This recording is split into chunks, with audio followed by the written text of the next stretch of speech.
I think I've been super fortunate to manifest an abundance of amazing dick. So I haven't had a lot of like, I didn't get where I needed to go. But is it always about it being? Is it always about it being not satisfied though? What about if you just choose like, you know what? For instance, I go to play parties. I throw play parties. Mm-hmm. I rarely have amazing sex. Rarely have amazing sex at play parties. Mm-hmm. And I think that's because I just need some type of intimacy, or something happens at play parties where it's not that. But experiences. I've had a lot of different dope sexual experiences at play parties. I've had orgies. I've had threesomes. I've dom people. I've done things that I've always wanted to do sexually, right? So what about the choice of saying, you know what? What about you go get your man? I want to fuck your man in front of you right now. I think there's different levels of satisfaction, right? So if I say I'm satisfied, that could just be a, you know what I'm saying? Like that, I got what I wanted out of that. So when I say satisfaction, I mean that I got what I wanted from this experience, right? It didn't have to be amazing sex because I probably didn't come here for that. Like there's been situations where I've said this before on Provocative, there were like 2 married guys. Like I said, actually it was the episode me and Terry did before. He was like, you ever fucked a married guy? And I was like, no, I've sucked some married dick, but I haven't fucked no married dick. And then I later realized that I had lied about that because I forgot about this one guy. So I'm not retelling the lie now. I'm just telling you guys everything that transpired. But these I can hear my these two particular married guys, I had only sucked their dick. And I sucked their dick in the car, like on some, I'm finna suck your dick, come real quick. It was like on some like super, it was like super funny. This one particular guy, I'm only gonna talk about this one particular guy. So, sucked his dick in the car. I had a water bottle right here, like, I let him come in my mouth. I took the water bottle, went, spit it out, and I was like, good night. And he was like, wait, what? And I was like, yeah, good night. And he was like, no, but like I want to have sex. I was like, no, that's your wife for. Bye. And like I really put him out my car. Oh shit. And he went home to his wife, of course, obviously, because that's all you can do. But in that situation, that was the experience that I wanted. I was satisfied with that. I wanted to like, no, I got you. It's your freak hostess, Jody, and you're tuned into Prhoevocative. No one knows what it means, but it's provocative. I will marry a nigga on some dick. Because everything else we can work on. And I have sporadic periods of excessive masturbation. I really like how that just sounded. If I fuck you once and it's good, I'm gonna keep fucking you. Because I didn't start sucking dick until college. Blew in that man's butthole. that shit is wicked. That shit is...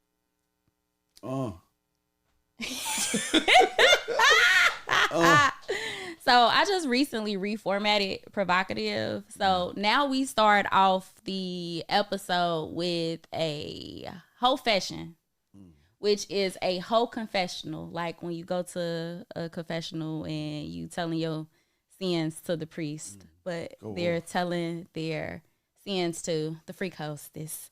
So today's hoe fashion is someone wrote in and said, I've been fucking with this dude for a couple of years. And then I met his homeboy and fucked him.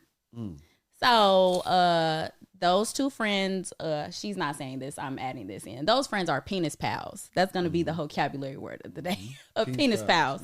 So she says that one day she went to see the guy that she was having sex with and his homeboy was there. Now, the homeboy, I guess, is just like doing whatever he's doing. But she said like her and the guy, like they go in a room. She was there obviously to fuck the guy. So they go in a room, they fucking. And she says he was too drunk and irritating.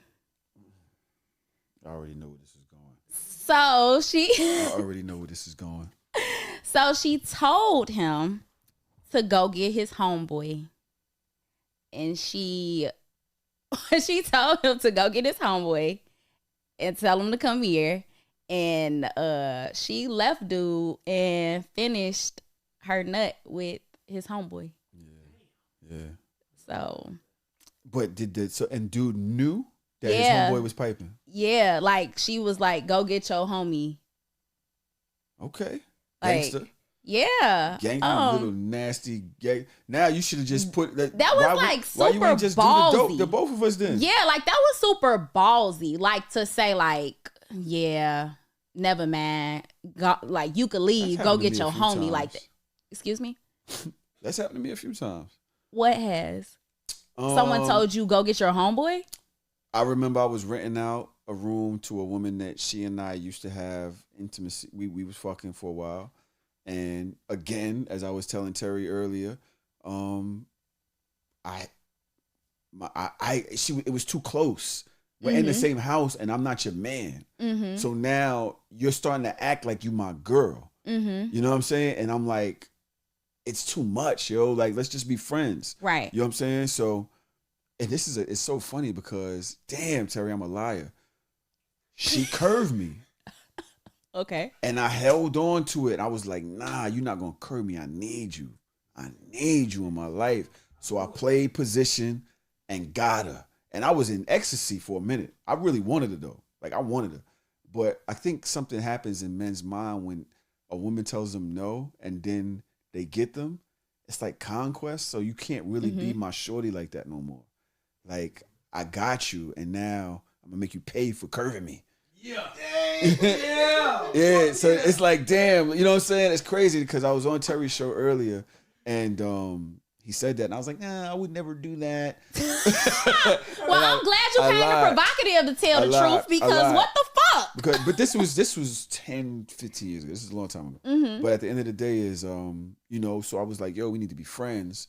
And we were out at brunch one day, and she would hate seeing me with other women because she was falling in love with me. Like, she was really falling in love with me. And I wound up hooking up with my homeboy. So he comes to the crib one day. I'm upstairs, sleep or whatever. They downstairs, they doing their thing. Now, my kitchen was next to her room, so I had to come downstairs to go to my kitchen. And I think I poured some cereal or something. I'm eating. I heard her let him out. She came in through the hallway. She came around the other side of her robe. And she looked at me and she was like, you good? And I was like, I'm good. And she like just climbed on top of my lap. And I'm like, because obviously you was just fucking. So I'm just kind of like. Man, what? And she starts kissing my neck. And my neck is like my weak area. I was just sitting there like. Not you was paralyzed from the neck down. Like. Fingers that I couldn't even get off me. I was just like. And she slid my shit right in her. Right after he left. And she rolled my shit until she nutted. And then she got up and she was like, thank you. And I didn't even nut. She was like, thank you. And I was like, what the fuck? She was like, he can't fuck like you. Or I don't even think she said that. She said, my body knows you. She said that. My body knows you. And she went back in her room. And I was just sitting there at the table. How did that make you feel?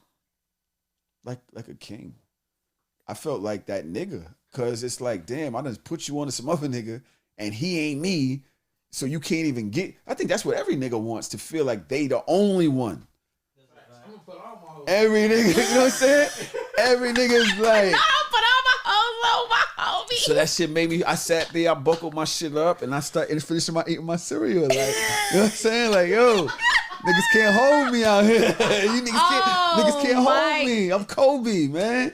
After that pussy, I'm Kobe out here. 81, you heard? Oh my God. That is insane. Yeah. That is insane. But that's happened a few times. I ain't gonna lie to you. It's happened a few times.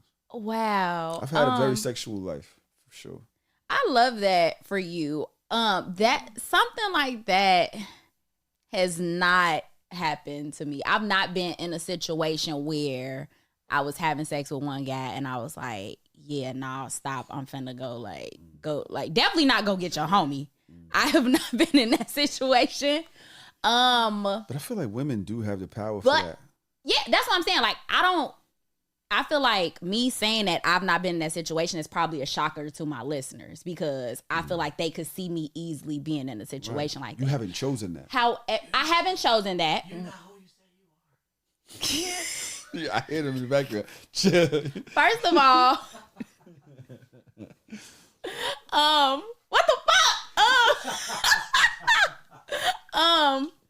I have not chosen that.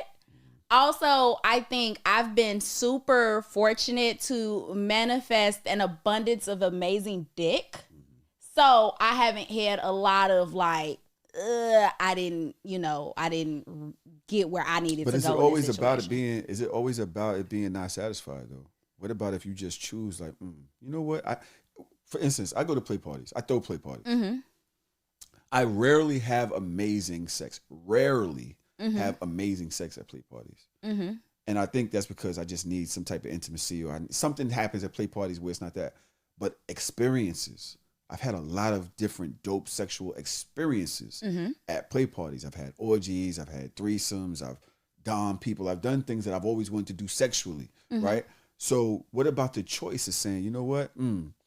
What about you go get your man? I want to fuck your man in front of you right now. I think there's different levels of satisfaction, right? So if I say I'm satisfied, that could just be a, you know what I'm saying? Like that, I got what I wanted out of that. So when I say satisfaction, I mean that I got what I wanted from this experience, right? It didn't have to be amazing sex because I probably didn't come here for that. Like there's been situations where I've said this before on Provocative, there were like two married guys. Like I said, actually it was an episode me and Terry did before. He was like, you ever fucked a married guy? And I was like, no, I've sucked some married dick, but I haven't fucked no married dick. And then I later realized that I had lied about that because I forgot about this one guy. So I'm not retelling the lie now. I'm just telling you guys everything that transpired. But these I can hear these two particular married guys, I had only sucked their dick, and I sucked their dick in the car, like on some, I'm finna suck your dick, come real quick. It was like on some like soup. It was like super funny. This one particular guy, I'm only gonna talk about this one particular guy. So sucked his dick in the car. I had a water bottle right here, like I let him come in my mouth. I took the water bottle, went spit it out, and I was like, good night. And he was like, wait, what? And I was like, yeah, good night. And he was like, no, but like I want to have sex. I was like, no, that's your wife for. Bye. And like I really put him out my car. Oh shit. And he went home to his wife, of course, obviously, because that's all you can do. But in that situation, that was the experience that I wanted. I was satisfied with that. I wanted to like, no, I got you. I did this to you. I hate that. I hate the idea of being a conquest and then you just kick me out. Like, yeah. I think a lot of men don't, and that's women. Y'all hold the key to sex. Men do not hold the key to sex. We hold the key to relationships.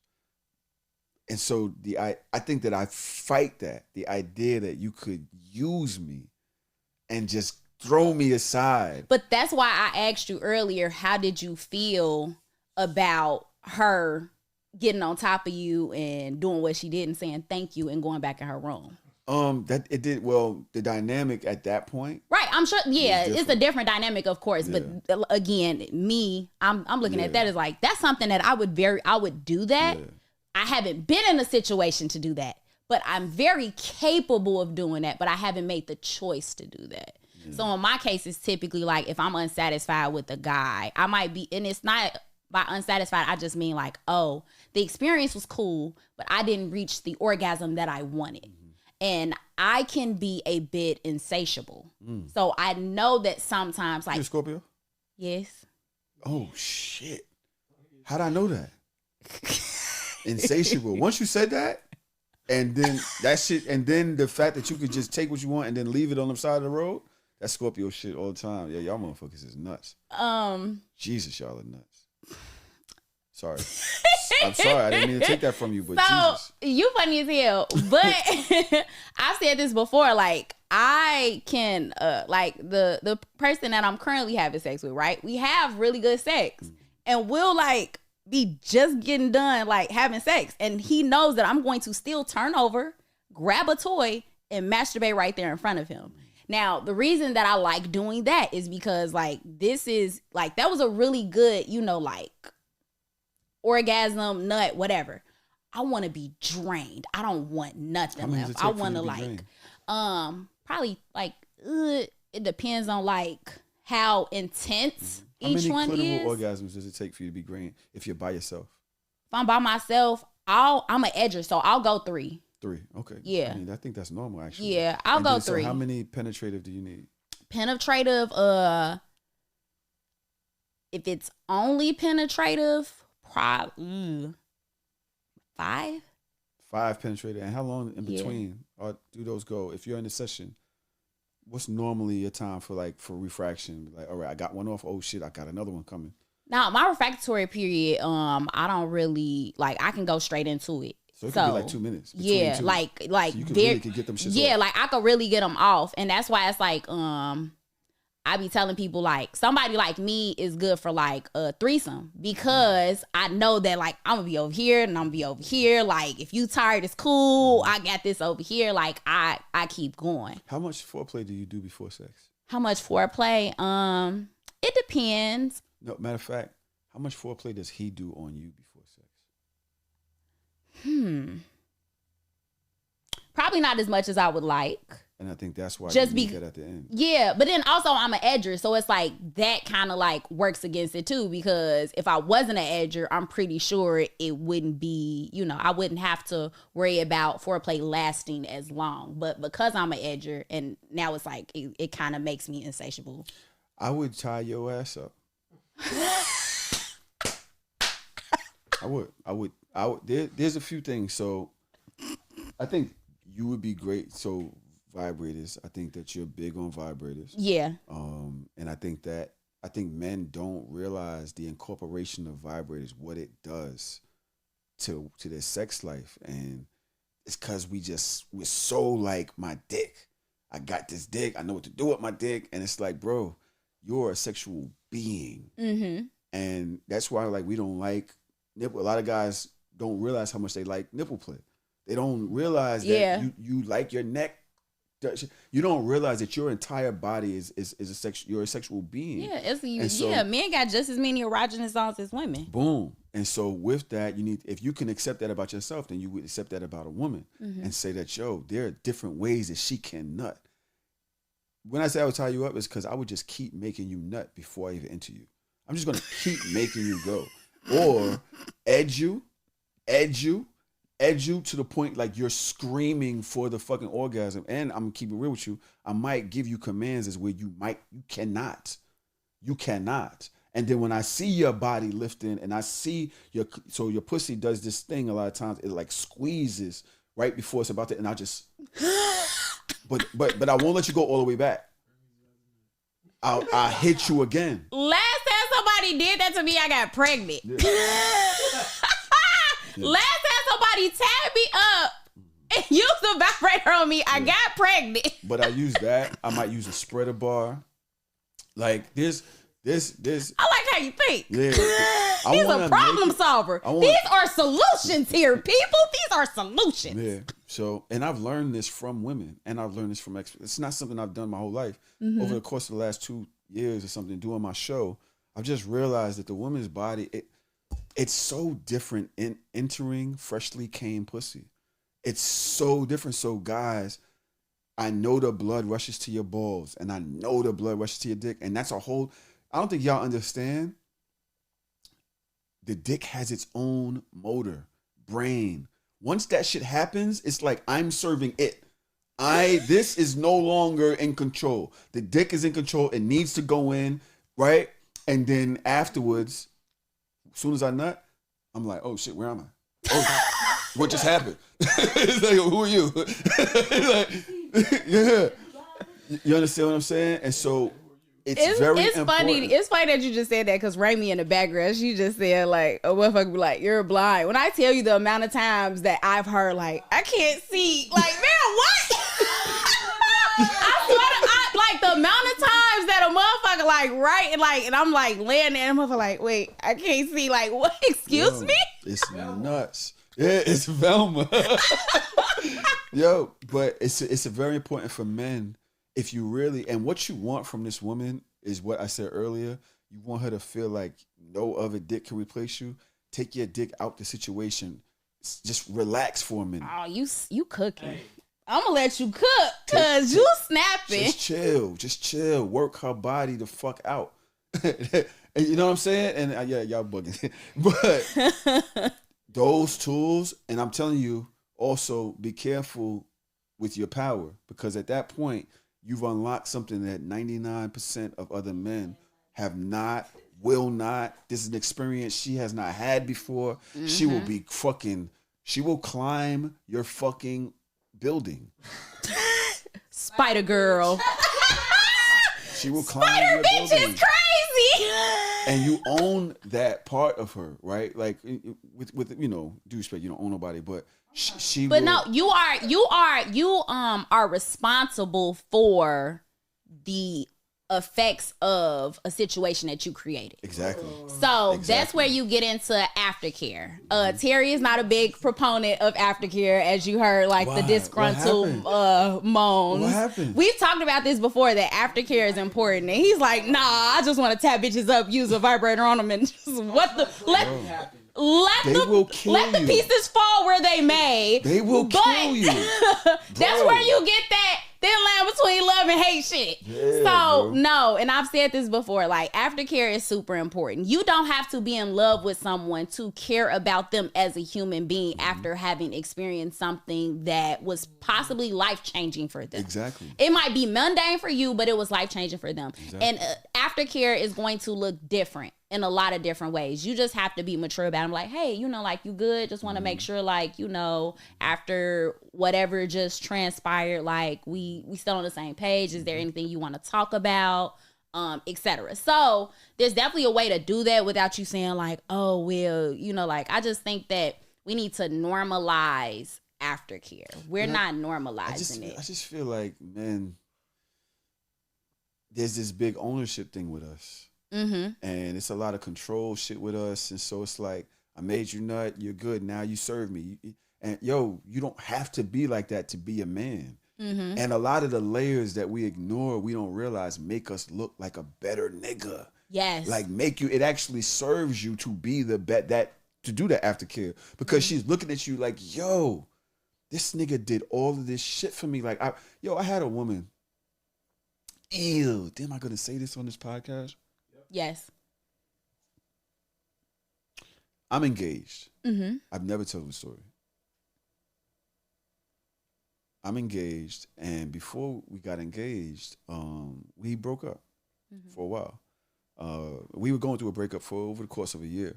And when we first broke up, I was interested in somebody else. And I basically told my ex at the time that I was dating somebody else. And me in person was like, she was like, why don't you just introduce me to her and let's all just fuck with each other together? Because she's fire, you're fire. I think y'all just need somebody else to be, you know, an escape for both of y'all. And I like her just as much as I like you. And they got on the phone and they started talking. I'm in the other room washing dishes like, oh shit. This shit, jackpot. This shit going down because these bitches, both of them bad. You know what I'm saying? So I'm like, damn, this is what I really wanted. Long story short, it didn't really happen. It didn't go down, whatever. But I wound up seeing her 8-9 months later. And she was like, yo, I ain't gonna hold you. You know, I will always respect you because you was honest with me. You gave me choices. You know what I'm saying? You never disrespected her in front of me. So it was like, yo, like you were type of nigga that you wasn't greedy about it. You didn't do anything just for you. It's like you showed me that you could be a dope ass nigga to two women. Yeah. And she was like, most niggas would have just tried to fuck me alone and say fuck that, or lied to her, or, you know, try to move in a way where you got both of us and we don't really know what's going on, and you gave everybody the choice. The fact that you had me on the phone with shorty is crazy. Like, most niggas would not have done that. And I'm just like, damn, I didn't realize that. But it's when you become like a real nigga, it's more than money, it's more than strength, it's how you carry yourself. You just, your character is on top. For sure.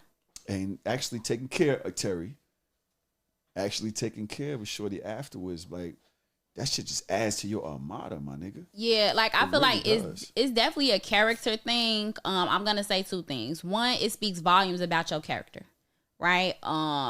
And two, I'm going to repeat something that Terry has said to me a couple different times. When you aren't honest, you cheat yourself out of you know, Freedom. the possibility of what could be. So if you would have just lied and whatever, then you not really figuring out like what's the best possible outcome for this situation. If I was just to be honest, like I do want this, I don't want that. Why the fucking like you really don't have a reason to lie at that point. And at the end of the day, is once you lie, you draw a boundary right there. That lie, there's a line you can't cross because the truth is on the other side of that. Right there, you're limiting yourself right there.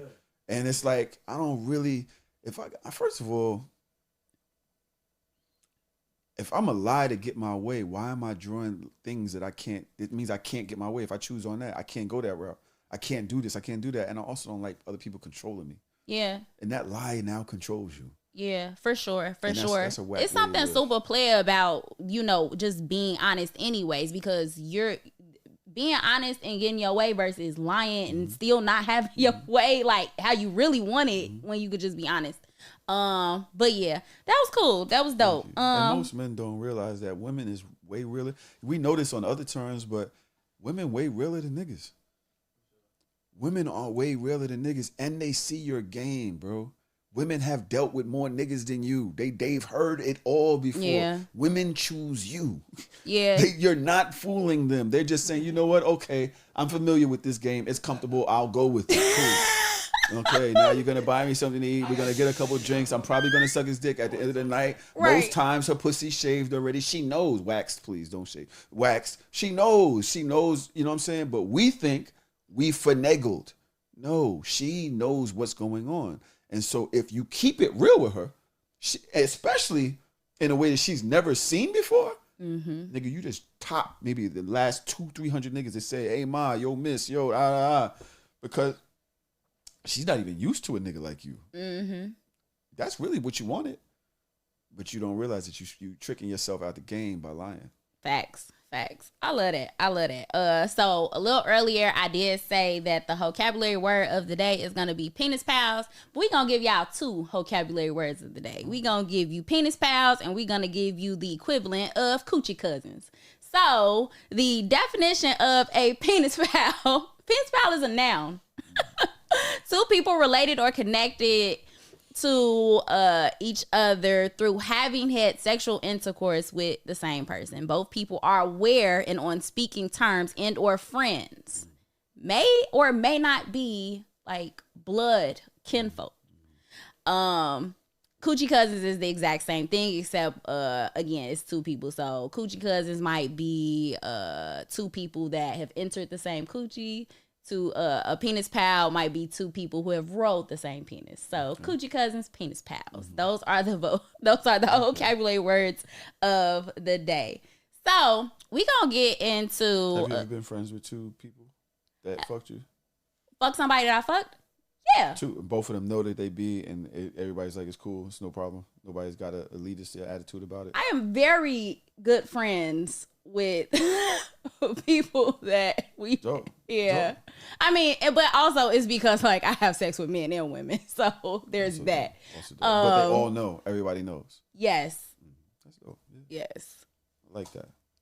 I love that for you, as Super Duper says. I love that for you. But yeah, let's you talked about how you're engaged, of course. We don't really talk about relationships on this show, but with you being engaged, how is that? Like, I know for me, I've never been engaged, never been married.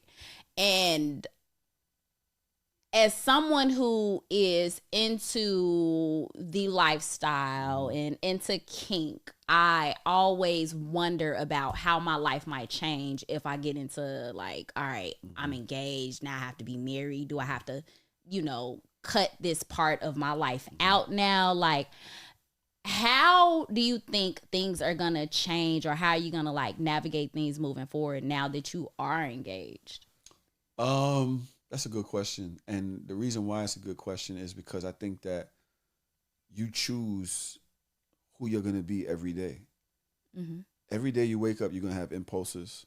Every day you're going to wake up, you're going to choose one, you're going to deny another. You know what I'm saying? And I think that the thing is important is that your partner is not unaware of your impulses, of the things that drive you, of who you're becoming and who you've left behind, And that means that communication is going to be really important. So I'm doing my best at this moment to communicate in 2 ways, in more than 2 ways. My body, my mouth, and my ears. And so I am paying attention and I'm relaying that, and I'm also listening to what she's saying. And I think if we could continue that trend, and me accept the fact that she is a sexual being just as much as me.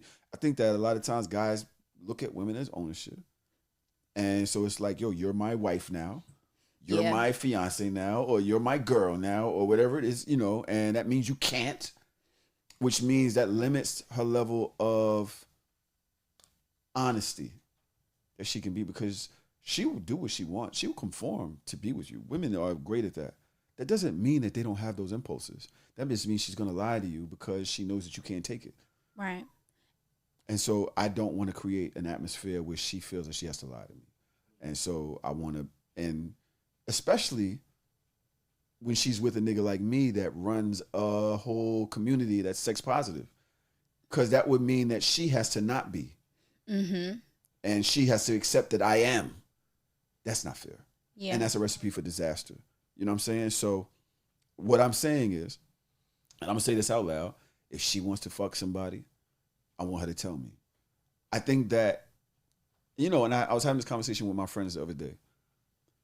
Would you as a man be comfortable if your man went behind your back and fucked the chick that you was fucking with? I would not. I would much rather him say, yo, my nigga, shorty, you still fuck with shorty? Or whatever. And I say, nah, what? And he like, yo, I'm trying to, and let me say, all right, I know about it, cool, go do your thing. It's the same concept. I just don't want to feel violated. Right. I also want to feel in on it. I want to feel like this is a decision that we both made. Right. You understand what I'm saying? So if we're in this lifestyle together and we maintain a dope communication between each other, I think there's a world of things and exploration that we can have fun with. And I'm looking forward to that. I agree. And I love that you went in that direction, because again, something that is of concern to me is that because of, like me being sex positive and me being someone who eventually like, oh, okay, like I'm not going to sit here and act like I wouldn't want to be one day married. Right. However, I know, one, we use the word monogamy wrong. If you're not married, you're technically not, you don't have to be monogamous. Like monogamy is reserved for marriage. So people that are not married, the literal definition is about marriage. But we have used monogamy in relationship and dating contexts where it was never like, that's not what things evolve. Yeah, and that's fine. But again, going off the actual definition of monogamy, we use the word wrong. And also, we suck at monogamy because people are always lying and they're cheating instead of just being honest. And that's exactly what I was going to say to this. I swear. It's literally about just be honest. Yeah, so that's literally all it is. There's two things with that, right? You know now, in my head, I'm like, okay, as I continue to go down this journey of, finding out who I am in this kink space, I don't want to come into a situation where now I have to, I just got on this journey, now I got to stop. Like, no, I want someone that's like, no, your journey is your journey. I'm not trying to take that away from you. I can still experience whatever we have going on while you stay the course and kind of do your thing. But again, like you said, a lot of men feel like, no, once we are in whatever kind of relationship dynamic, you belong to me and now you have to do what I say. And it's like, that's not what I'm signing up for. That's not like, again, so it's like, all right, do I conform and I have to repress these parts of myself that I just began to explore because you're shaming me? Or do I say, all right, just not gonna, do this? So that's something where it's like, again, it's gonna be difficult, especially with black men. And that is not a shade on black men. It's just that with society and black men, and you say society and you say trauma and you say fucking gaslighting, and it's like all of these trigger words, like what does it fucking mean? But it's also like some shit does mean some shit. And the fact is that we don't have nothing. A lot of us we don't have shit. We don't have legacies. Our dad is not millionaires. We're in a world where the world looks down on us. So once we get something, we cherish that motherfucker. That's our shit. I've earned this motherfucker. Unfortunately, that's you too. So the fact me sharing it or understanding that this isn't about me. It's not about how much you love me. It's not about whether you choose me or not. It's a choice that you're kind of making for yourself that is like far away from love, or with lack of a better word in this soliloquy, possession. We don't really know how to understand that because we don't have much else. Yeah. And with us getting you, with you choosing me, it's like with all of my imperfections. So how do I relate you wanting something else without it being about a lack of something that I possess? Yeah. Because I've tried my best in this journey of getting everything that would make you like me and make the world approve of me, right? And now you're saying, hey, I approve of you, but I like him.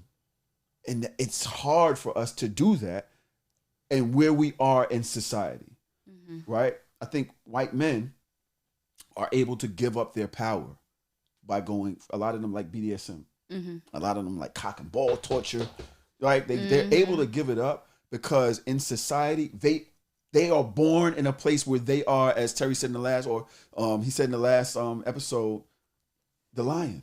They are the lion of the jungle. So it's easy for them to play something different because at the end of the day, they're always going to be lion in the jungle. Well, we are, Toby, we are the lowest next to the ladies. Of course, the black woman suffers from that as well. But men in our identity. Am I doing too much right now? No, I'm gonna go I'm letting you cook. Go ahead, because I think, and this is where I'm gonna go with this, but I think that's what makes fucking black men so amazing, because y'all got a lot of trauma and it's a lot of shit that y'all dealing with, and y'all be fucking the shit out of shit. y'all go out into the world and it's all this oppression and you just bring that home and you take it out on pussy, and I love that. I was on the That's crazy that's what you got from that. That's what I got from that. I'm like, oh my God. Jesus Christ. Fire sex. Taking all your frustrations on me. It's like, you got to remember that even with all of that, like, categories matter, right? And so as Reggie was saying in the last episode, he was like lions, right? And it's like, even if we go through all of that, we're still men. We're born as men. And society still looks at you as a man. But we're kind of like on the lowest tier of men. And even throughout anything else, we're still supposed to be a man. And that's very difficult for us to exist in a way that makes us feel strong and seen and stick our backs out, stick our chest out with our women. And when you guys have the same desires as white women, the same desires as Asian women, the same desires as everybody else, but your man, he had to build himself to feel like a man. He's not born with that. You don't just get the assumption that the world gets, that everybody else gets. You have to earn it. You have to buy it. You have to acquire it. Your manhood, you literally don't feel until the world says, hey, he's dope enough to be seen as that nigga. Right. Yeah. And so it's just kind of difficult for us. And it's unfortunate for women because y'all deal with that shit too. As our partners, y'all go through it as well. And the world says the black man is the white man of his community or some shit that they say. And I understand it because we're fighting several different fights at the same time. And unfortunately, y'all become victims of that. And even in your desire to still be a sexual being, you're being victimized by a black man's pride and ego and just need to feel like you choose him over everybody else. Yeah, because in a lot of ways you become damned if you do and damned if you don't. Because I didn't start exploring myself sexually until I turned 30. I've been having sex for 16 years and just letting men do what they do to me, and me not like, okay, I'm doing it back as a chore. I was not a active participant in my own sexuality. Now I own my sexuality. I run this shit. I tell people it's damn near impossible for me to have a bad sexual experience unless I just don't care to have a good one, because I'm in control of this now. A lot of times you hear women say stuff like, oh, he couldn't make me do this. I don't say shit like that because he's not in control of that to begin with. I am. So if I'm in control of it and I know that I'll walk away with a good, whatever satisfaction that I wanted from this because I control it, I can't say like, oh, it was him. No, I take a lot of ownership and responsibility for the sexual experience that we have together. What changed? I started masturbating. And really that. So you weren't masturbating before that? No, like I bought my first sex toy when I was 30. So I was in long-term relationships from the age of 16 to 23, and then again 24 to 30. Two different people. Mm-hmm. And you just didn't. It wasn't sexual. It was more like just partner. Yeah. Not saying that it wasn't sexual, but they didn't explore your body like that. Y'all didn't go through these emotions. I'm pretty sure they were attempting to, but it was still very like, if I look at my sex life in my 30s versus before, anything I was doing before 30 was like vanilla as hell, and I thought I was freaky. Like, but in comparison to where, if you had to blame somebody, who would you blame? If I had to blame someone, for the reason that you didn't get anywhere until you was 30. I would blame my parents. That's a great fucking answer. Checkmate. Go for it. Let me hear. I would blame my parents. And the reason that I would blame my parents, this just full transparency, full honesty, because of how I was raised and socialized, right?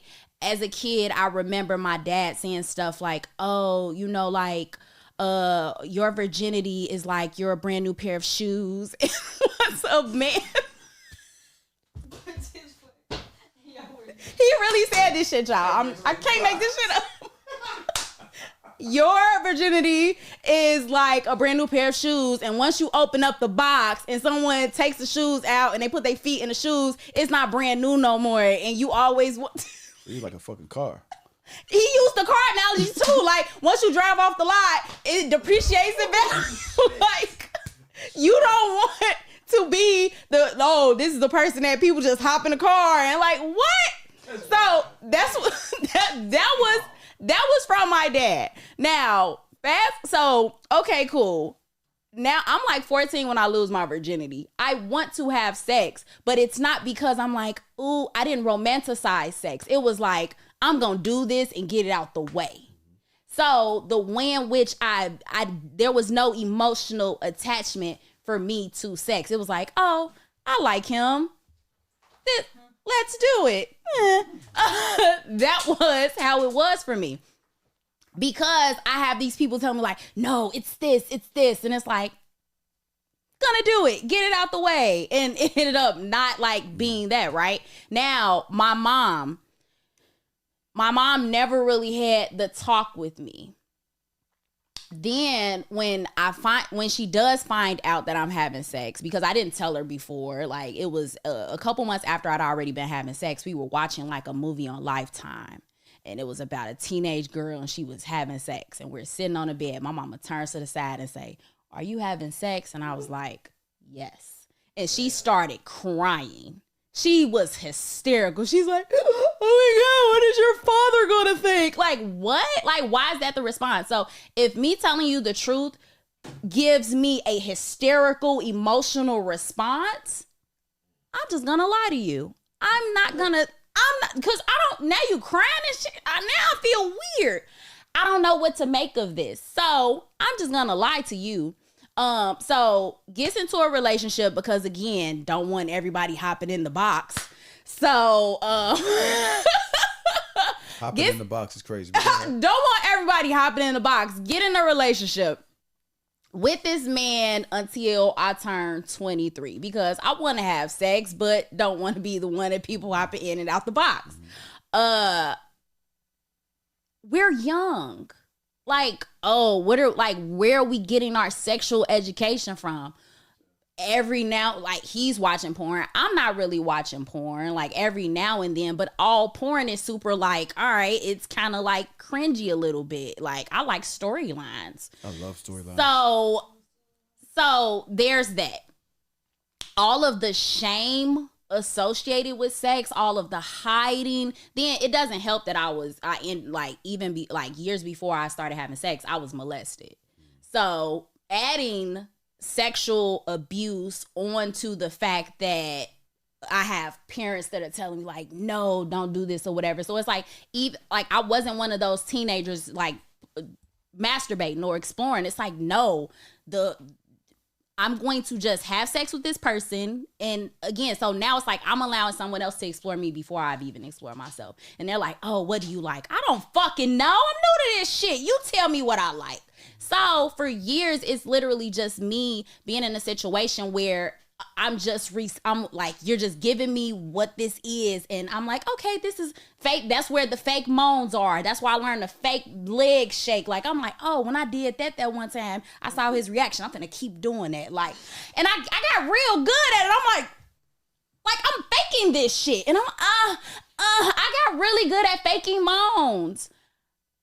I was having sex for 6 years before I had my first orgasm. And then when I had my first orgasm, I was like, whoa. All that other shit I knew for that was stamped that I'd been fake. Like you can't, because that I couldn't fake. Now that wasn't a faking. But all that other shit, I was faking for years. Was that the first orgasm? Was that with the first partner or the second one? The third. All right, so let me dial it back. Were they one of your boyfriends or was that somebody else? Mm-hmm. Okay, so it's the person from that up until 30 person. Mm-hmm. Oh, so he entered and he just yeah. So I was in those two relationships, but there was like some breaking up and me like, okay, I'm gonna like see this person right here, but it's consistent? Like I'm not considering them a boyfriend. Like we would be dating for like a couple months type, but then like me and my ex would get back cool, and it's like, all right, bye. Mm-hmm. So orgasm, Poppy. Was he consistent at making you orgasm? No. And the reason that I had that orgasm was because a sex toy was involved. That was the first time I used the vibrating cock ring. So that was my first orgasm. Really, that works. Yeah. How did that work for you? How did that get you off? Did you grinding on it? Like I was on top. I was ratting and the ring was right there. So he's inside of me. And then I'm like, oh, like the more I went like this, I'm like, oh shit, like this is, lit. So that particular situation, we had went to a sex store together. So we were like just looking around at stuff or whatever. And the cock ring seemed like, oh, like let's try this. I always say that's the best first sex toy that people can get. For men that aren't into sex toys like that and are scared of vibrators and all that, let them do because of our ego. Yeah. Do something for you and you guys take advantage of it and let him see what it does. For one, his shit gonna have all types of veins and his shit gonna be bigger than it normally is, harder than it normally is. And then you come off the shit. Yeah. Oh, he gonna be like, oh, I just made you do that. Let's get something else. Let's go back tomorrow. Let's get 3. Give me that, give me that. Right. But in that situation, again, I'm doing something for him. Right. So I didn't get to the point where like, no, everything sexual I do is for me and for my pleasure and like what the hell I genuinely want to do until after I was 30. And it was like it was such a difference. Yeah. You said that your parents are the reason, right? Ultimately. Because of the learned behavior. So for parents now that do have children, what would you suggest they do differently to allow that child to live as their true self? I would say when you talk about sex, don't do it in a sense of like you just trying to make sure they don't do it, because your role as a parent is to guide them. It's not to regulate every single thing that they do for the rest of their life. And we don't oftentimes realize how sometimes the things that we say stick, like at a subconscious level. So you, like, for example, I'll use an example of, this, and I've said this example before. My dad, when I was like a teenager, told me, like, you don't want to be a cheerleader because the cheerleaders are the hoes. They're the ones out here fucking this person, that person. And again, he's just coming like that. Your lived experience and what you experienced in high school, okay, cool. But homogenizing a whole group of kids, because like, I'm a teenager. You calling these little girls hoes, right? You don't know, you don't truly know the reasoning behind why they do the things that they do. And guess what? If they are doing something for themselves, like genuinely doing something for themselves, it's nothing wrong in that. But to tell me that I can't be like, don't be a dancer, don't be a cheerleader because those are the hoes. So me not learning how to physically move my body, a body that I walk around in, and I feel some type of way, like I feel awkward when people are looking at me and music is on and they expecting me to dance, and I'm over here like, I don't know how to move my body.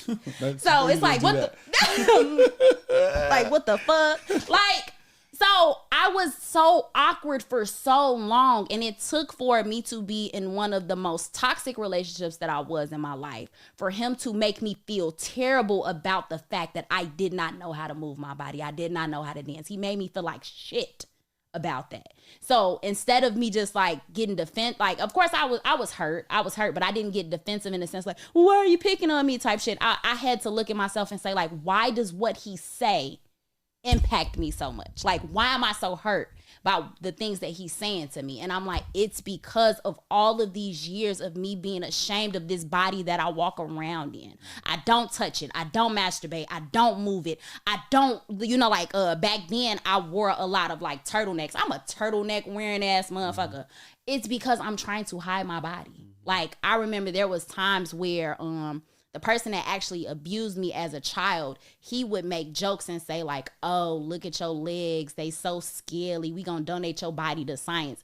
You say that to a child.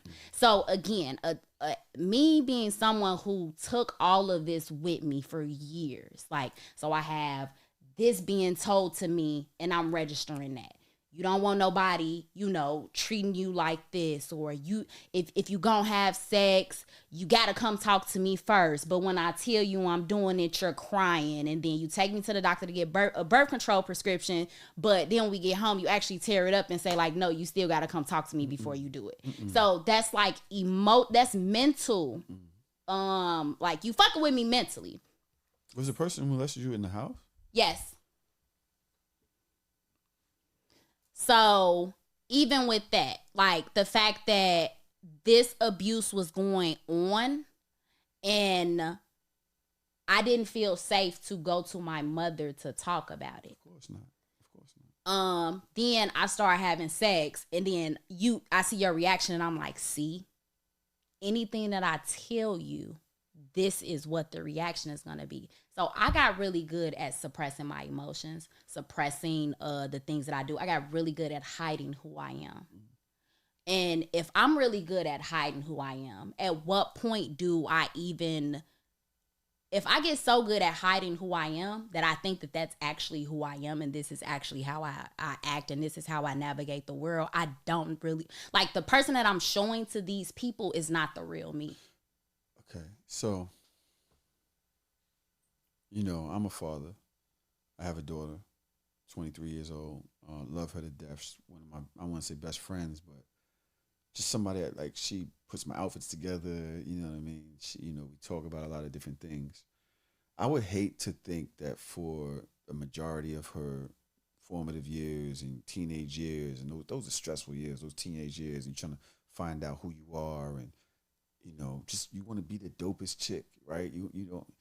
I would hate to think that she was holding her breath. It sounds like you was holding your breath.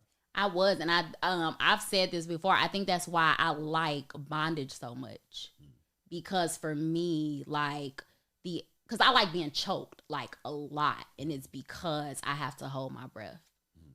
I talk about how the idea of being restricted, It's become kinky for you. yeah, it's become super kinky for me, and I know it's a It's a trauma response. Yeah, and it's like what I can appreciate about how I've been able to study these things is that now that I understand the trauma associated with it, I can still enjoy the action for what it is and it not be tied to that trauma. Like now it's like, no, I'm making a conscious decision to do this because I enjoy it. You realize a lot of people make unconscious decisions. Yeah. That. Yeah. You know, I was at thing with Miss Cassandra, Ask Miss Cassandra, and one of the therapists there said that your values are attached to your trauma. Yes. The things that affected you adversely, you now build things to combat that and say, well, you don't want this to happen, or I don't want that to happen. So you become, you say, you know what, you should not. It's almost the same as like, yo, don't touch the stove. Don't touch a hot stove because something happened to you that made you realize that touching a hot stove was bad. And you're saying that now you're saying, okay, I'm consciously able to enjoy things that were connected to trauma. It's funny that you use a stove analogy because Oh damn, what you about to say? What are you about to say? The only reason that it's funny that you use a stove analogy is because when I was a kid, my mom used to tell me like all the time, don't touch the stove. And I would always touch the stove. Like every time she told me don't touch the stove, I would run, touch the stove, keep touching the stove. To this day, I know that a lot of times when I cook, I'm touching actual fire and I'm not afraid of it. Like I will literally like touch something and it's hot and I'm still touching it with my hands.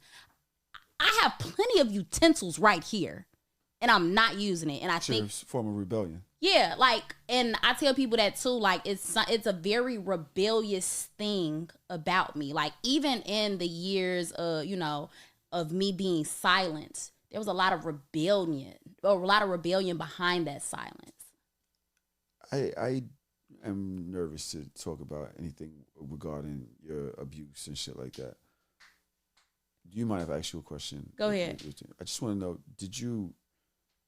now in yourself now, you look back, did you resent your parents for not knowing what happened? Yes. Have you ever said that to them? Yes. Not my mom, not my dad. The only reason that my dad kind of got a pass is because there were a lot of years that he was not present. But in my head, I thought if he was present, then maybe he would have saw something and this wouldn't have been able to happen. But I didn't blame him as much as like I resented my mom for like a long time, especially after she found out. Oh man! So I need a hug. I'm serious. Do you mind if we just take a second? Yes, we can. I need it. I'm sorry. I'm sorry. Oh, God.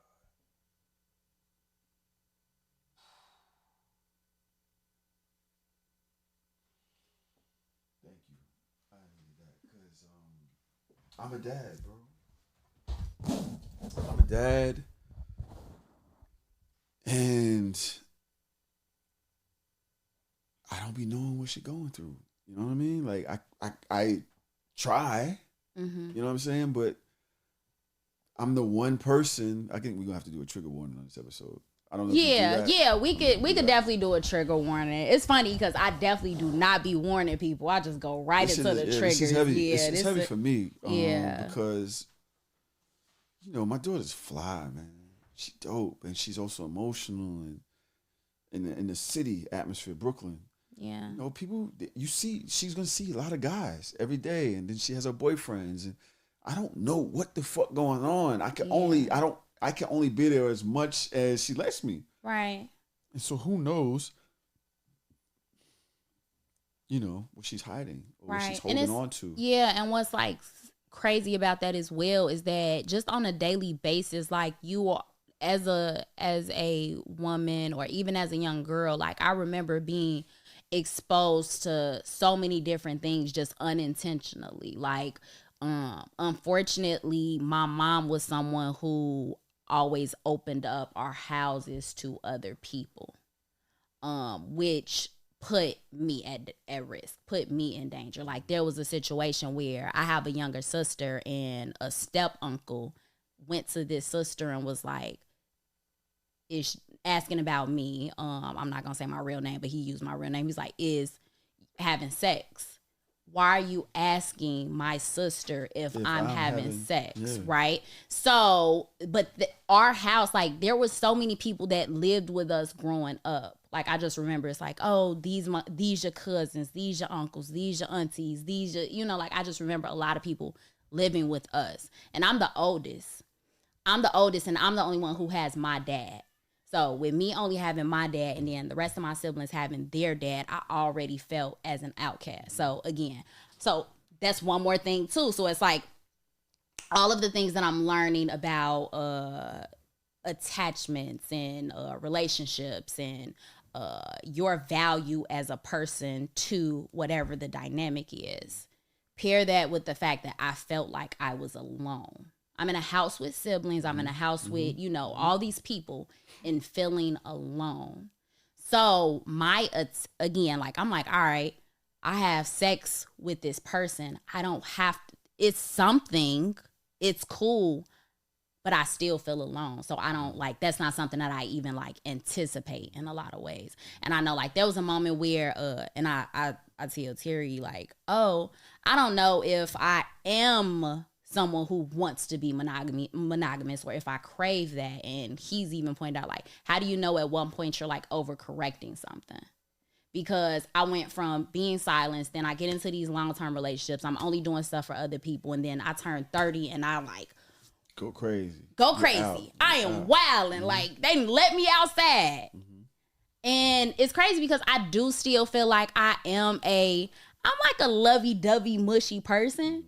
But then I'd be like, oh, because I'm not used to a healthy, consistent type of love, I kind of pull back a little bit too. So it's like, I want to be here, but then it's like, all right, give me some space. So. What work are you doing about that now? What work am I doing? Just trying to be honest about like when I see myself like reverting back to like, all right, why? Like I try to keep asking myself, why am I doing the things that I'm doing? Do you go to therapy? No, not currently. I need to go back. Why don't you go? I need to find time. I need to do it. I just need to. Need to find time. Yeah. Terry may be right. What if you don't really want to address those things? And please don't let me hit. I didn't really want to go into a space that was, invasive. No, you good. You, but a lot of times, the things that I've built up walls to protect, that's the weakest part of me.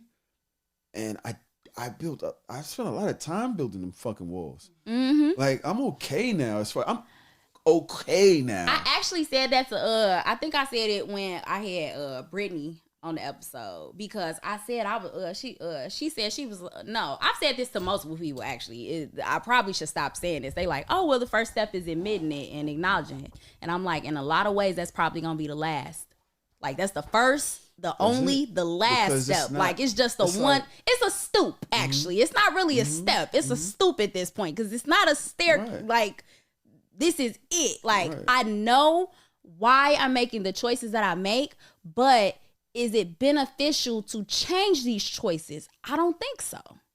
Why not? You don't think that these choices are going to affect you? And like I'm not saying that they aren't affecting me. I'm positive they are. But I don't think I've reached a point where it needs to change.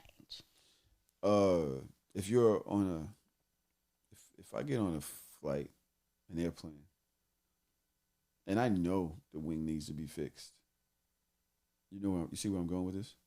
Yeah, I'm not an airplane though. You are.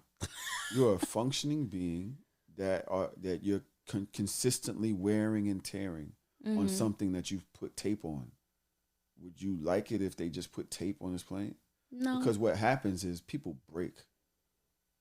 And people put themselves in fucked up positions, fucked up situations that they think they can handle. But you can't. And at some point, it can be very damaging. And so what I'm saying is, acknowledge the fact that you say, you know what? All right, I've gotten to a point where I can see that things is affecting me, but I'm dealing. But if you're that strong, do the fucking work now. Who the fuck is on the other side of that? And I'm gonna tell you right now, if nobody saved that little girl back then, nobody's saving her now. And there's nobody else that can save her but who? Me. There's only one person now. You understand what I'm saying? I'm sorry. No. Oh shit. Am I doing You it to good. You good. At this I'm point, not going to cry, guys. it's fine if you do, but it's the reason why is because you actually are speaking for her. At this point you are. And so, like, don't shut her up. Don't, hey, I got it. Don't worry. Because she still has life in you. And that's what that therapy. Reggie was telling me about therapy earlier. I'm sorry, I'm emotional because this is what I would tell my daughter if she allowed me. I try, but a lot of times you don't want to hear your parents. You don't want to It's like, Dad, okay, Dad, okay. You know what I mean? And it's like, I've been there. I want you to understand. I understand. But it's like, and I would say to you at this point, you're brilliant. You're powerful. You know what I mean? And I think you're strong enough to deal with that now. Right now, today, you're strong enough to deal with that and still choose who you are today. You know what I'm saying? But it kind of feels like if you don't deal with it, you're not really making the choice that you think you are. It's still like something that you're using to protect yourself from what happened before. I agree. I definitely know that I haven't done all of the work that I should do or that I could be doing. Oh man, I'm crying, guys. 100+ episodes and you guys see me cry. You guys got tissue? I'm about to cry too. Oh my God, why are we doing an episode with 2 water signs? This is crazy. It would take a Pisces to make me cry on my episode. March 1st. That's my core water. You want to take a second? Yeah. I don't want to cry on screen, y'all. I think it was beautiful. But I think it's fine. I think it's fine. You guys have, a lot of you guys have been listening for a while. So, and y'all know that I'm like super authentic, but this is literally I'm shaking. Because I've talked about this before. This is not my first time talking about any of this, but this is definitely my first time crying. And I think part of that is because I lost my father last year. So for him not to actually know the extent of everything that went on, and for you to kind of say like, oh, this is what I would say, I feel like that's I get it. what's hitting me. And that's something that I'm dealing with, man. Because my father was like, once we got to a point where, because it's like people talk about daddy issues all the time, right? And everything that I say when it comes to my parents, I have like, it occurred. It was what it was. I'm not saying it to be like, oh, I feel this way towards my parents today. Like, I don't. I understand that they could only do what they could, what they were capable of sharing or, telling me. Like, you don't know. You know what I'm saying? All of this is learned behavior. So the things that you were instilling in me, you learned that from somewhere else. Like, my mom was a victim of sexual abuse, and she told my grandmother, and my grandmother didn't believe her. And then she turned around. You know what I'm saying? Like, it's a lot of things that repeat themselves. My father, he was not raised by his parents, technically. He was raised by his grandparents. So how can he parent someone or be present, consistent in someone's life when he doesn't know what that looks like, right? So I get it. My parents were young. They had me at 17 or 18. So I had to get to a point where you asked me earlier, like, did I resent them? And I said very specifically, yes. It took a long time for me to get to a point where I'm like, I accept that for what it was. Like, I'm okay. Let's work on building our relationship from here moving forward. And for the last, I want to say, 4 years of my father's life, we had become best friends. Like, talk to him every day. Anytime I had any type of news, he's the first person I'm calling. And he died before we went on tour with Battle of the Sexes. And a lot of people don't know that. So I'm on stage and I just lost my best friend. And I deflected and I just, podcast, do this, go to New York, I got into hyper, like I started grinding, like I couldn't stop because every time something was going good, I'm calling my daddy like, Daddy, look, I just got on the phone with City Winery. They gave us this, contract. We gonna do this, we gonna do that. And he was always like, I'm so proud of you. It's not too many men, grown men, that would support their sex positive daughter. So the fact that he had become my best friend and he was supposed to go with us to Atlanta and he was gonna babysit and he was gonna make sure I was able to do everything that I was supposed to do while I was in Atlanta. He was just gonna go with us. And I lose this man 12 days before our Atlanta show. So I feel like with my father, the reason that I kind of went into that mode was that I know that he would tell me, don't stop on my account. So I didn't. And in a lot of ways, I know that I still have to deal with that. Because I still got to deal with my daddy issues. And then I got to deal with the issues associated with becoming, me and him really having a best friendship. And then only experiencing that for a little amount of time before it's over.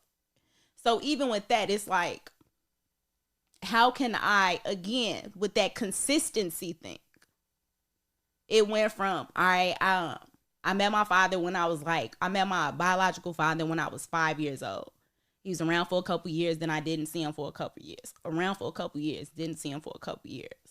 It was so inconsistent. So I do not know what it's like to have a man in my life consistently who is safe, who is unconditionally loving me.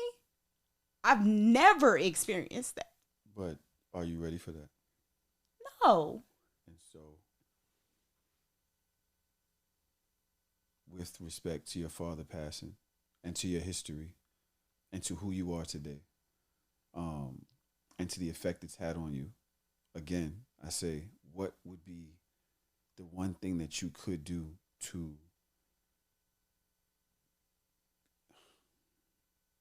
make your father proud today?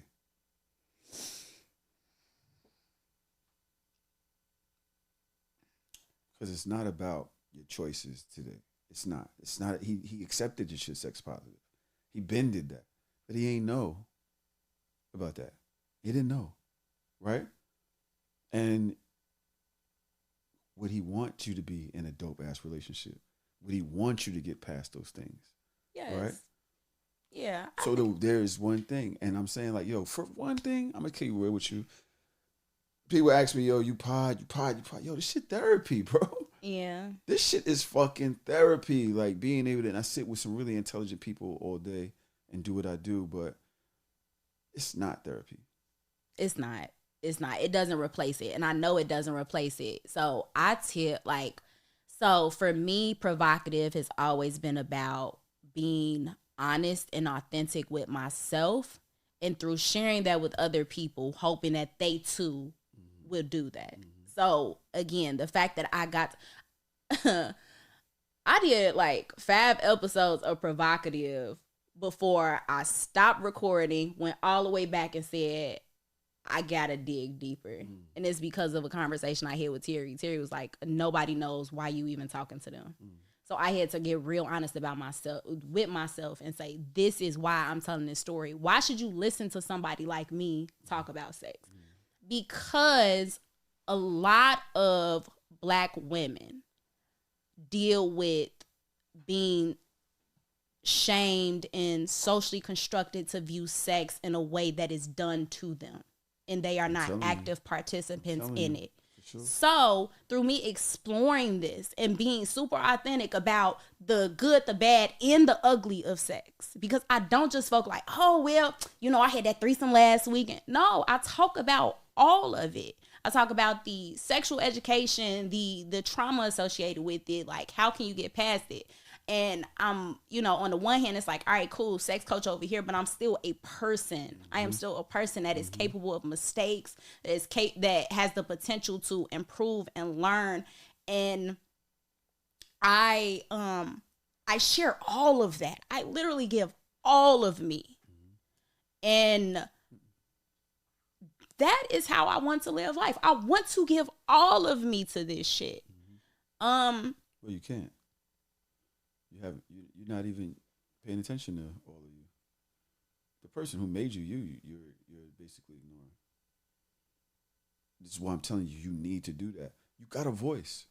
You got a following. Nigga, you have a life to live. You're only 30-something. You got mad time. Yeah. Nah, not no year. You don't. I didn't become myself until I was 36, 37. I swear to God. I was just kind of going with whatever Jay-Z said and whatever the guys on the corner said and whatever girl I could get, and she let me, whatever I needed to do to get there. I wasn't solid. Right now, any room you go in, the person could tell you who Tahoe is. There's any room, I'm the same person, any room. Up until 37, I was kind of conforming to just be okay in every room because I didn't really have no, for lack of a better term, knowledge of self. I would love for you because, nigga, I've talked to you about, I fucking admire you. I admire you, and I've been in this game probably a lot longer than you as far as what I do, but the things that you've been able to do, your personality, it's admirable. People are going to stick to that. They're going to take to that. People are going to follow that. Why not give them something real versus the facade that you're presenting? Because, and I'm going to say it's a facade right now because you haven't addressed the things that's behind those walls that you've put up to hold up the image. Yeah. I mean, now my only kind of like rebuttal to that is that I definitely think I am a dynamic person. That's fine. And I think that there are definitely certain parts of me where it's like, no, this is, as I'm living it, as I'm breathing it, as authentic as it, you know, is coming to me, I'm giving it right out.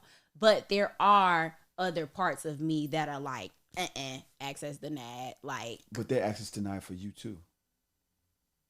Yeah. That's all I'm saying. I'm not saying you have to share that with everybody else. I'm just saying there's power back there.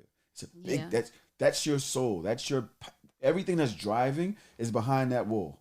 That's everything that's driving what you're doing is behind that wall. And I'm saying knock that shit down. That's all. And you share what you want to, but there's power there. And you're young enough to really grow from that. Like, that's all. I just think that you have so much to give. And that's real. That is not me browbeating you or being like, you know, parental and no shit like that. That's me seeing the power in you and saying, and I read this conversation from when we started. I read where this was going. And when you said it the first time and then you kind of alluded to your parents and the relationships that you've had and the choices that you've made and somewhat of the blame and resentment, this was all you saying that I want to address that without saying it. And all I'm just saying is like, go for it. You're strong enough to do that right now. You're strong enough to do that right now. Go for it. Damn, so how you out here therapizing me? But Nigga, I'm gonna do it with you. I'm gonna do it with you. Cause I know I got therapy shit that I need to deal with. But yeah. I really enjoyed this. Thank you so much for allowing me to be a listening ear for you. Yeah. Oh man. So Tahoe to make y'all. So You crying again? Yeah, I'm crying. I'm sorry. I didn't realize that. Yeah. People don't see me cry, so good. Yeah. Good. But this was dope. This was a really good conversation. Amazing conversation. Yeah, amazing. But I think it's like super needed. And I definitely like that we're having this conversation now because again, I did have I had Brittany on the show a couple weeks ago and we talked about whether or not I might be a sex addict because typically when I feel very sad, I don't want to feel sad no more. So I just go have sex. And then I'm like, okay, don't have to deal with feelings. And I know that's problematic. And I've toyed like, it's like, okay, maybe I'm an addict adjacent to addict, like addictive adjacent or something like that because it's a tendency, but What did she say? She said that I have to just be honest about why I do the things that I do. So that's why I'm like, okay, why am I doing this? Getting very, because all of this is learned behavior. Where did I learn this? So like, keep asking yourself that. So I actually did a follow-up episode after that episode with her where the whole episode, I just monologued about like, where did I learn this? So that's why I was able to answer that question yes, I blame my parents.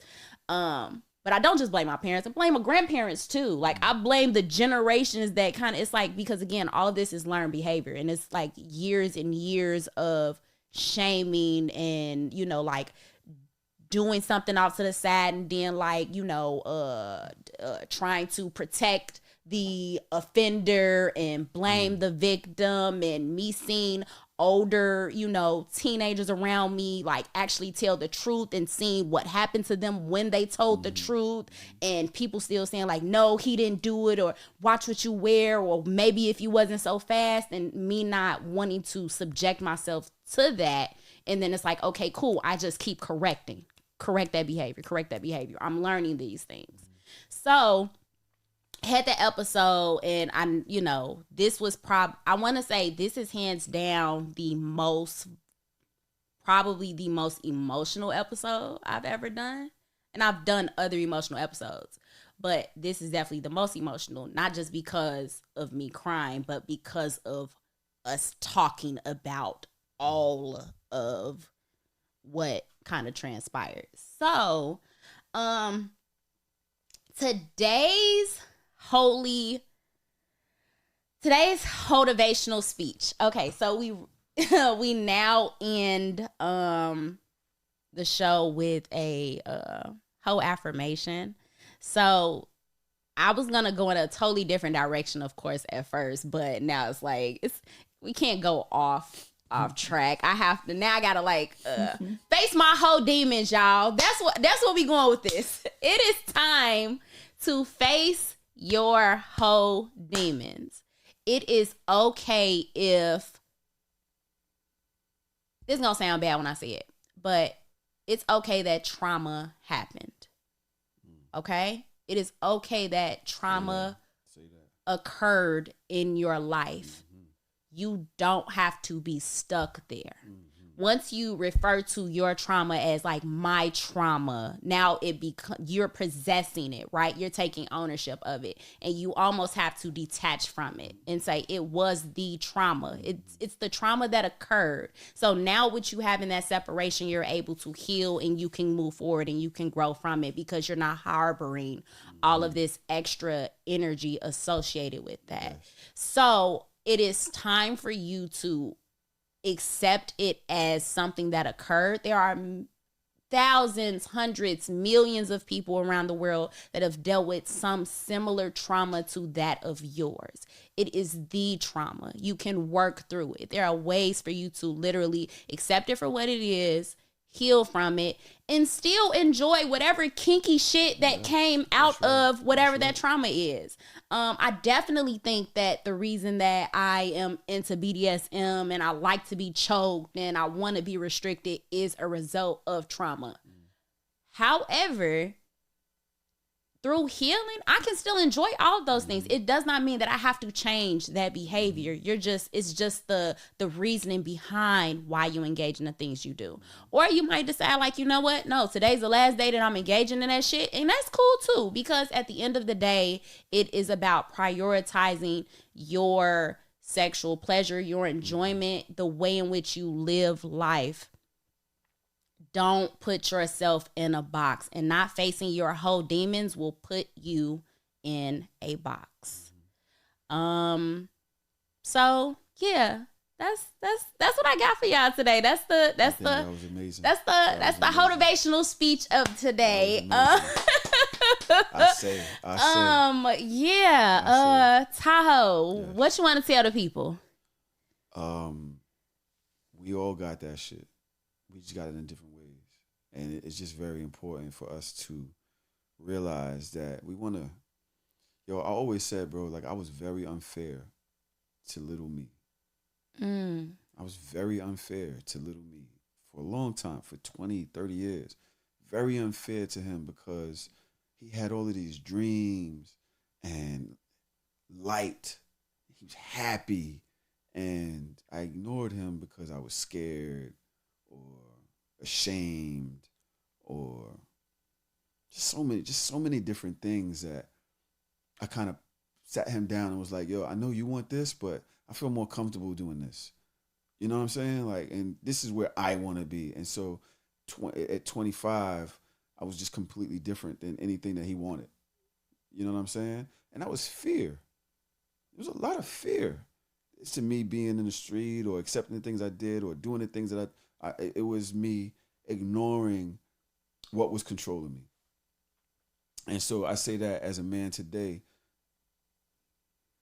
you owe him. You owe her. Y'all owe y'all people that y'all were.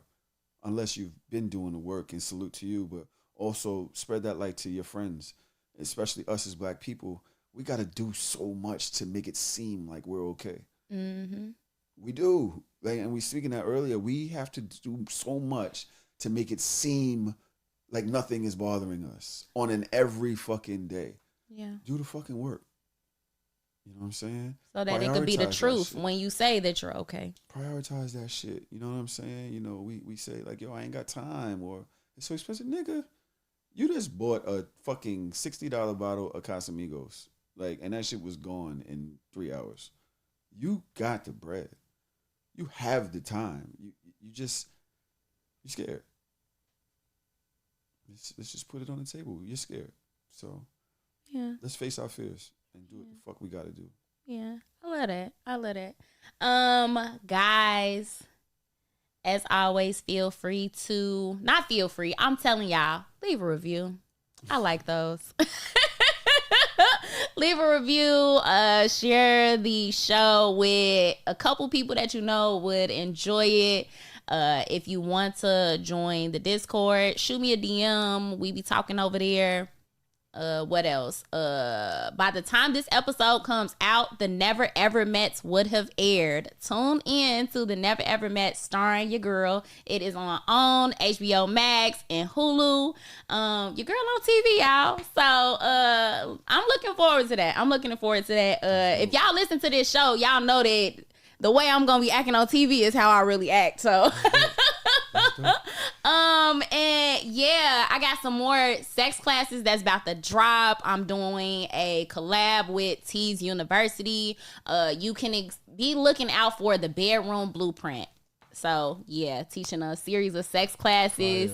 Wow, you're moving. Motion. Yeah, like shit. I'm working, y'all. I'm working. I'm trying to get some shit in motion. So yeah. Tell the people where they can find you.